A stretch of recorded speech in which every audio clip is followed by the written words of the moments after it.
बहुत ही आए हुए समस्त लोगों की एक इच्छा है कि शायर साहब, आसिफ साहब एक शायर से आज के कार्यक्रम को समापन कराएं। सभी लोगों के सामने है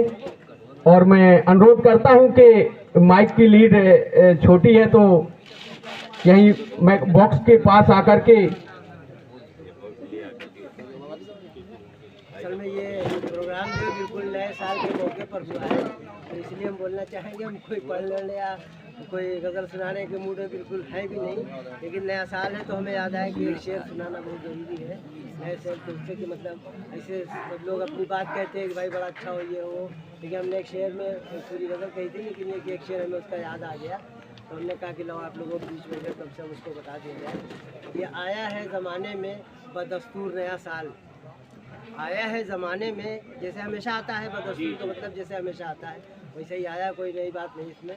आया है ज़माने में बदस्तूर नया साल, उम्मीद है कर देगा ये गम दूर नया साल,